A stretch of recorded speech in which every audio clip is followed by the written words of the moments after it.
George Whitefield was born in 1714 in the Bell Inn at Gloucester, a three-story structure with a breadth of some 200 feet, a busy dining room and tavern. It was the finest hostelry in all that part of England. Its great room was used for entertainments and the staging of plays, and several outstanding people were among its patrons. Under the hand of Thomas Whitefield, George's father, the Bell prospered. The poor rate charged against him, and indicator of a man's income, was as high as that of anyone in the parish, and twice as high as most.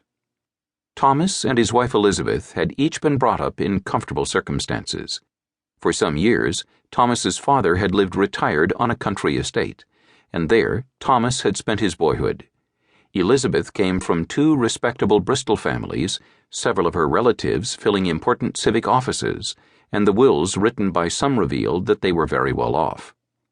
The Whitefields saw not only their business prosper, but their family too.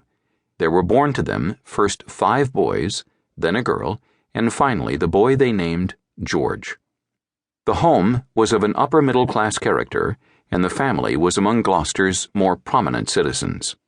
When George was a child of 2, however, his father passed away. His mother took over the management of the inn, and the business continued to prosper. The poor rate that she paid remained at its high level. Whitefield's first biographer, Dr. Gillies of Glasgow, says, "He was regarded by his mother with a peculiar tenderness and educated with more than ordinary care. After being put to school at an early age, he attended a school known as the College, associated with Gloucester Cathedral. At the age of 12, he was enrolled at the school attached to the Whitefield's parish church, St. Mary de Crypt.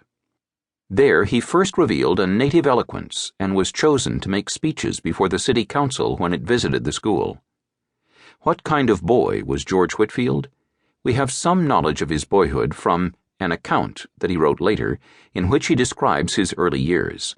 Like John Bunyan and several other outstanding Christians, he undoubtedly exaggerates his tendencies towards evil. Its opening paragraphs read, "I can truly say I was brutish from my mother's womb. Lying, filthy talking, and foolish jesting I was much addicted to.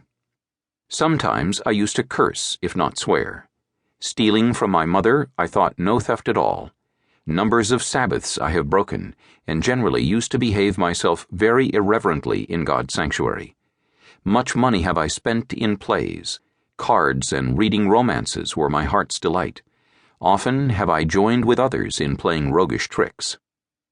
Yet although he thus speaks, he also testifies, "But such was the free grace of God to me that, though corruption worked so strongly in my soul, yet I can recollect very early movings of the blessed Spirit upon my heart. I had some early convictions of sin, and once, when some persons made it their business to tease me, I immediately retired to my room, and kneeling down with many tears, prayed. Part of the money I used to steal from my parent I gave to the poor, and some books I privately took from others were books of devotion." As to his actual behavior, one must conclude that Whitefield was no better and no worse than his playmates.